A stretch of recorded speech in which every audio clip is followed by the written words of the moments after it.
Hi, team. Welcome to Finding Joy on the Journey with Nicole. Another week, really talking about what it takes for winning well-being and how do we define it. And so, Nicole, you had a big week this week. You had a 10 moment. So, we want to celebrate you. Tell the team about your 10 moment.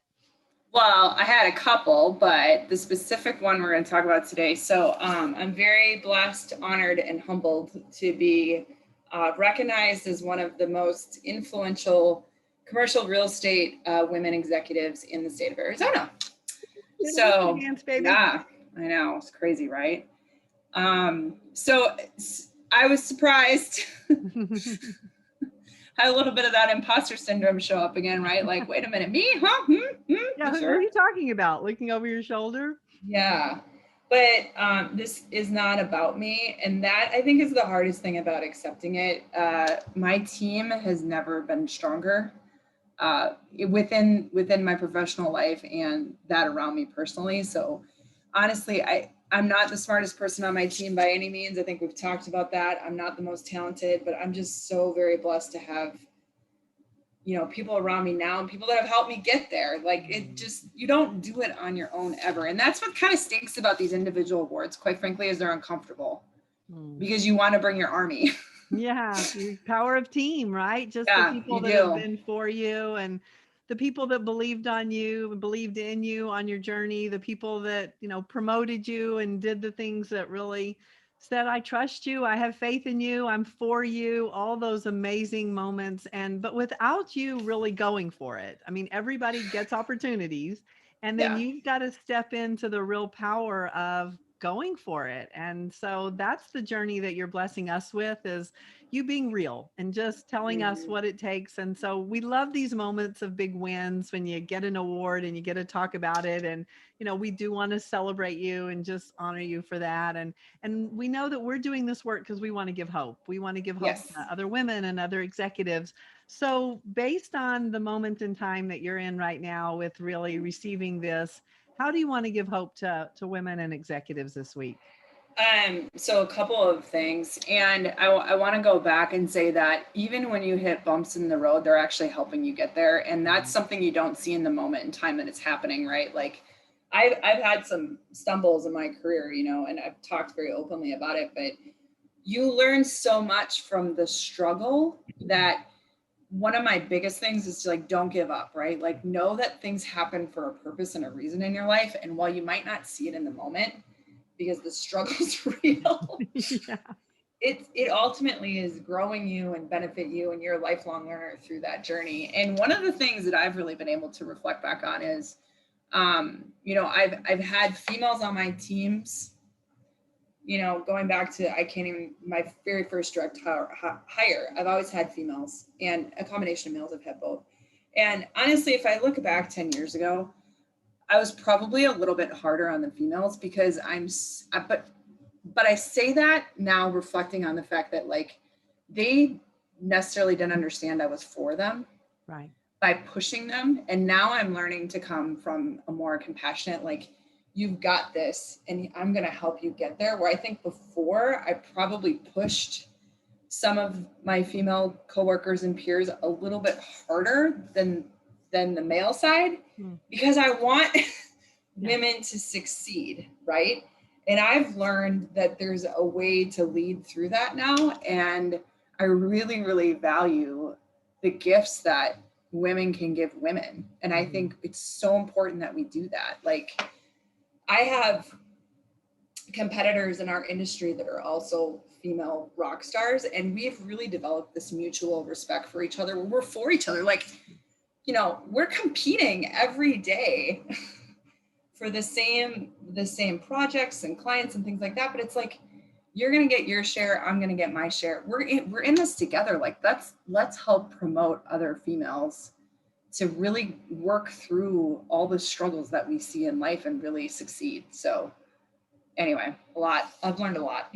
Well, and Nicole, something that's so important to all of us in terms of on our team is really that there's plenty for everyone. So coming from a place of abundance versus fear, or, I can't help somebody Mhm. because they might get it, or that's a very real feeling. And it really comes from a place of lacking versus the abundance. And so, Yeah. how have you really developed that muscle of being for people and knowing that there's plenty for everyone, so that when you're for somebody, you're authentically for them? You know, I've always come really hard from like that sense of competitive and a little bit of panic, right? Like, so when you grow up in a pretty high athletic environment, you got to win in advance, right? Win in advance. But the honest to God truth is, no one's ever went undefeated every single year, Yeah. right? So every year is a new season, or however your sport or your career is broken up. So like, instead of facing it with like, I can't lose, I can't lose, I can't lose, how can I work to set up myself and the team for the most success in irregardless of the outcome? So say we have a loss, which happens. Yeah. How can we learn from that and really move forward, rather than you cannot have it all. Like, you can't, and I think we've talked about that. Like, you can't have perfection. Like, it's just not, no one. I don't care who you are, you don't have it. So how can you take all of these experiences that you get every day and these gifts that you get every day, and how can you kind of move that forward? So So, a winning strategy that you have started to respect in a way because it's starting to produce results for you is really that performance to preparation, and the difference between performing versus like, I've got to have it, I've got to win. It's really tight, it can be fear based, to that preparation and you being prepared, investing time, really knowing that when you show up, you're ready and the result's going to be whatever it's going to be, but you know that you've really prepared. yeah, so big revelation for me, very hard. So those who have been around me know, like, I lived uh, pretty successfully in a chaotic world, Yep. quite frankly. It worked for you at a certain level. It worked for me at a certain level. It's not working anymore. So toned it down. And really what I've found out is that the more I'm prepared, the better I'm performing. And if I reflect back on looking at that, like, I was producing throughout the chaos, but it really wasn't at a top level, but it was good. And so I was like, okay, it's good. Check, move on, do it again. Right. And now what I'm finding is I'm very aware of it. I have a lot of self-awareness in terms of like, I could have done this better. And how do I done that if I was prepared? So it's really been, and I've really felt that in the last week. I've been able to see, I've had a couple of really good things happen. I've had a few, bumps. And really, if I look back on the good things that are happening, it's because I was fully prepared. I practiced. Yeah. And it didn't mean I needed to sit in front of my computer and write an email or whatever. I mean, like, I had a notebook, walking around the house, kind of saying the words, or walking around the office, talking to myself, whatever, a little crazy, but Part of the team. Yeah. part of it is. And I got to tell you, no good idea that I've ever had has happened while sitting at my desk writing an email. I've never had a great idea that way. Yeah. So, give yourself time to prepare. A lot of my ideas, they don't start great. They start a little loose, but they get better the more I think about it, and the more, like, I kind of maybe take a joy break or two and walk around and be like, okay, how can I make this a 10, right? This is about a 7. It's not a 10 yet. And that's the difference. I'm not running crazy at a lot of my ideas or things like that and just presenting them without plan and preparation. Yeah. In fact, I canceled a meeting today I had this afternoon because I started to plan out how I wanted to run the meeting. I desired outcomes, that kind of thing. I'm not ready. Yeah. I need another week. And that's okay. Yeah, and great job asking for what you need. So, and really, Nicole, too, what I want to share with our team as we're listening is that what worked for you at a certain level, meaning the chaos and it being good enough, is not what you want to be as an executive. It's not what you want to be as you become more of, a mom, on being intentional about being a mom, being intentional about the person that you want to be. So it's really okay wherever you are to start there. We just want to give you the tool of really statting that up. Like, on a scale of 1 to 10, what are you being? Now, part of this is feedback, and that's not always an easy thing to receive. And so, you and I have gone through our time together of really helping you grow and stretch into defining what your stat is and not being okay with it being a 7. Like you saying, you know what, I want more for myself. I want to Mhm. figure out how to be a 10. It's painful in that growth from like a 7 to a 10 space. So, winning strategies, thoughts on that? Yeah. So I'm going to go back for 1 second before I go forward. And that is inevitably decisions that I make don't just affect me. Mm. The decisions and the direction that I give the team or that I work with the team on, they affect so many other people. And so that's been another thing. Like, it's not about me. It's not about, and that was where, like, I was like, oh, this chaos works for me, guys. We can do this. I can do this. You can do this, blah, blah, blah. Like, move, move, move. Right. And now I'm like, nope, I have to be intentional and be more thought in this, like really dive deeper in it, because it's not about me. It's about all these other people around me. And those are on the journey with me. So I didn't answer your question, but I really Well, and wanted to get that across. yeah, and let's just put a parentheses around that for a second, talk about it, because that's the power of team, and it actually pushes you to become that 10 when it's not about you. And Yes. you can actually move into being for your boss or for your family. And I think that happens a lot with women, is that we're trying to be everything. We're trying to make it to Mhm. every game. We're trying to cook every meal. We're trying to do this. We're trying to do that. And we think, you know what, I'm doing it. And if you can really Mhm. have a great friend or a coach or somebody that loves you in a very for you way, ask you, just from a curiosity perspective, is this really working for you at the level that you want it to work versus you just getting by? And that's the purpose that I think was a game changer for you, is that when you started to see how your way of doing things was affecting everybody else, you Yes. realize, like, wow, that's not the person I want to be to those people. And they couldn't perform. And then I would get frustrated. Like, why can't you do this? It's like, wait a minute. It wasn't on them. It was on me. Like, I didn't set them up. So anyway, yeah, that's been a huge, huge, yeah, I don't know. Everything goes well until you get punched in the mouth, right? By Mike Tyson. That's kind of what Yeah. it is sometimes. Well, or let's talk about getting real, and just that it's not about being perfect, because that has been a real gift for you, is to receive that a 10 doesn't equal perfection. A It 10 doesn't. equals what matters to you. It doesn't. And you know, you have, like, it's spending that extra time to think through what it is you're doing and why, and having less emotional reaction immediately like this, because I have a ton of passion and a ton of emotion. And then if I would react quickly and then maybe not get what I want, then I'm totally deflated. Where if I Mm. would have taken a couple, minutes to kind of think through, like, hey, here's a better way to do it.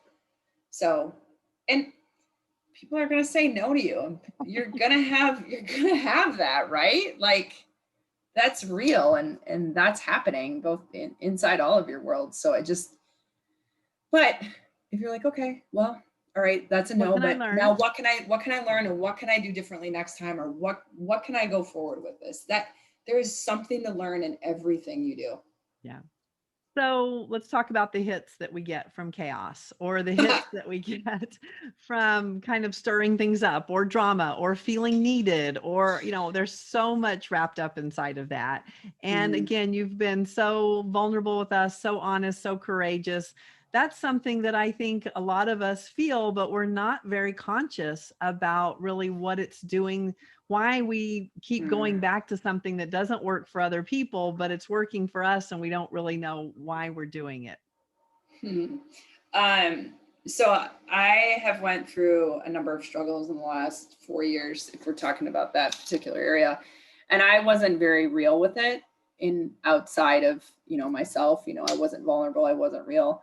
And I think that was part of what was causing some of the chaos around me, is I just wanted to create chaos so I didn't have to actually worry about myself and what was going on.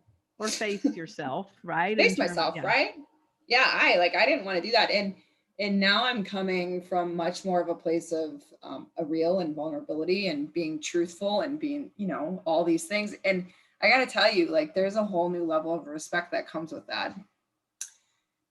ton. And it's okay to not be okay, right?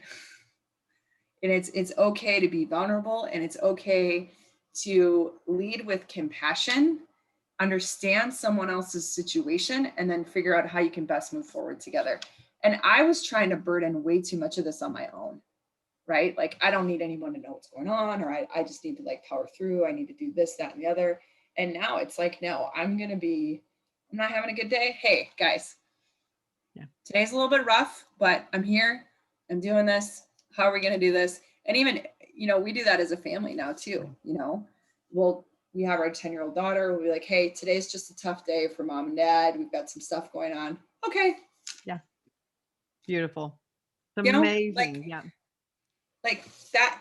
I was hiding from so much for so long. And now I'm realizing that you don't need to hide. You can actually be real.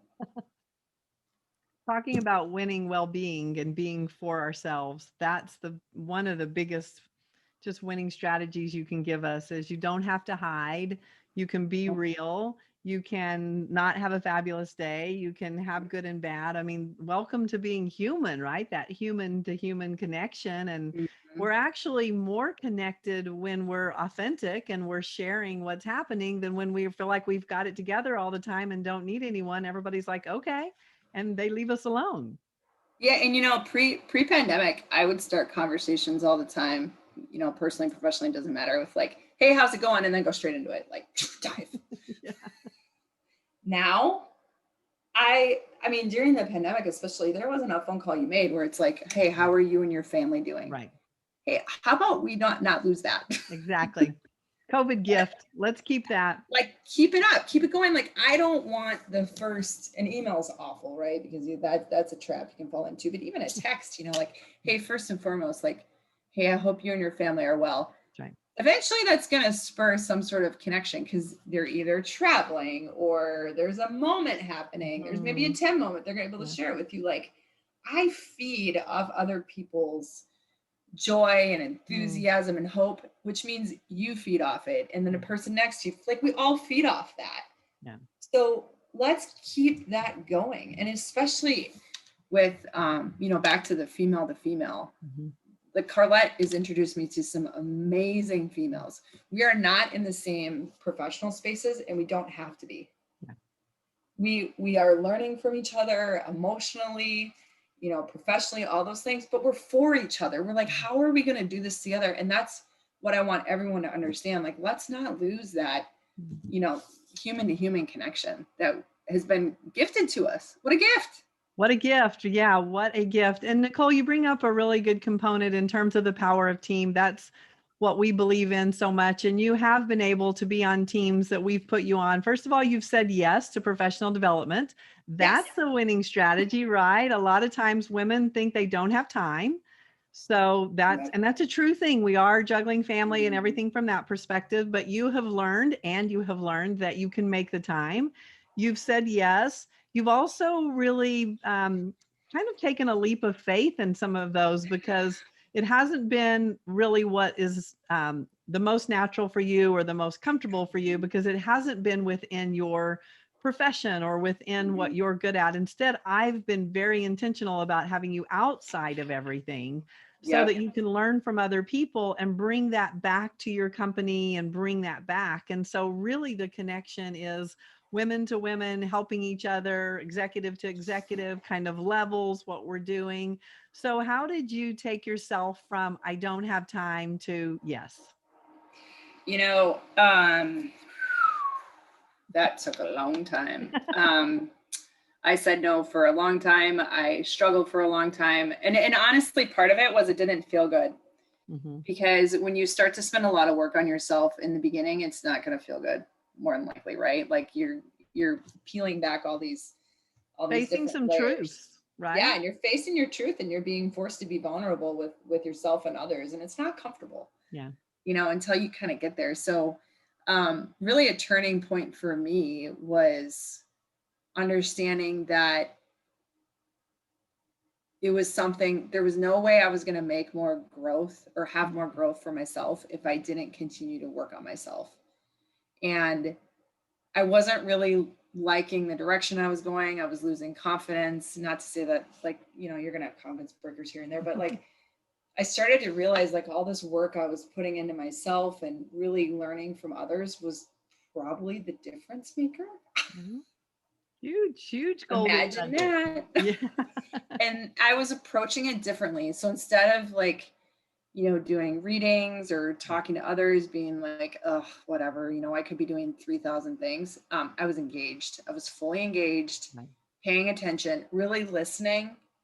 Listening was a big change for me because I think, like I said, like I just kind of learned, like, you know what, you're at this point now where you have to keep growing, but it gets harder to grow once you kind of rise in your career because you're like, okay, everybody's looking up at you instead of you looking up like, hey, what do I do? What do I do? It's like, crap, they're all looking at me. Yeah. And like I said, the impact on all these other lives is so, I'm like, well, I need to keep working on me so I can help everybody else. And I'm not sure what the turning point was. I think there was probably a couple turning points, Carlette, but I just understanding, back to the, it's about me, but it's not. Yeah. But I have to work on me in order to give it back.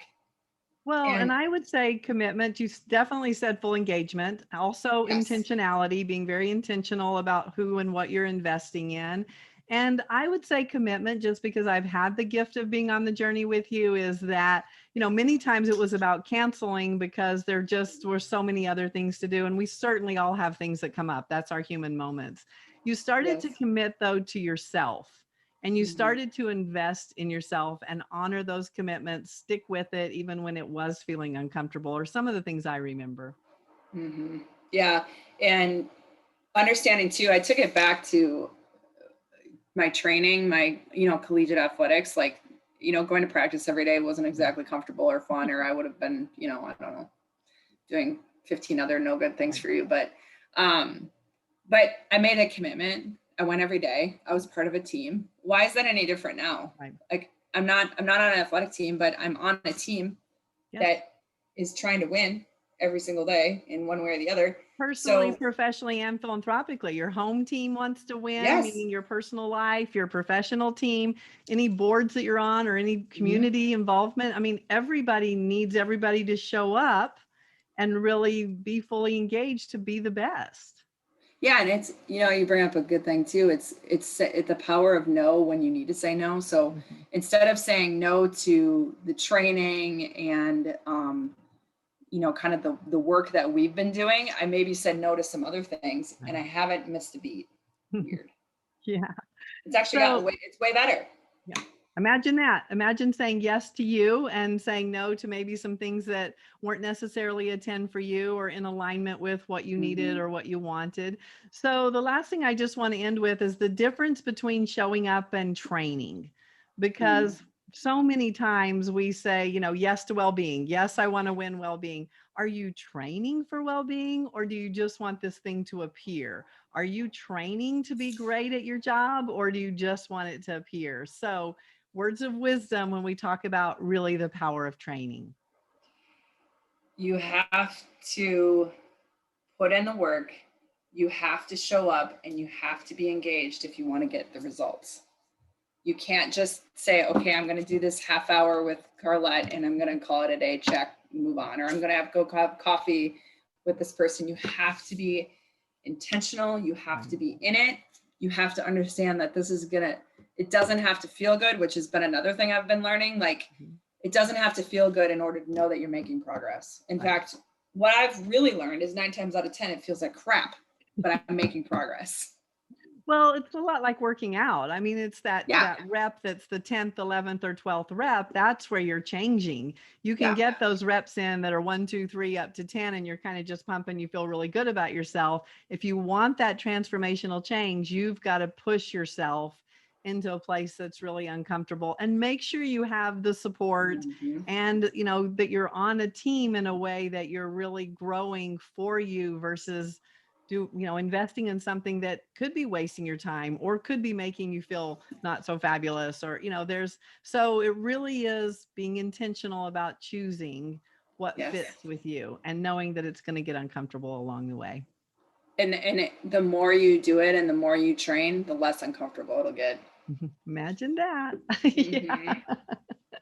Well, Nicole, thank you so much for today. And team, what a gift to be able to celebrate Nicole's award and just the growth and all the hope that you're giving all of us. And here we are. It's all about being for each other. Be a champion for you. Say yes to what matters. And also just be intentional and fully engaged. If you say yes, show up, be a 10, be fully engaged, and see who you can help this week.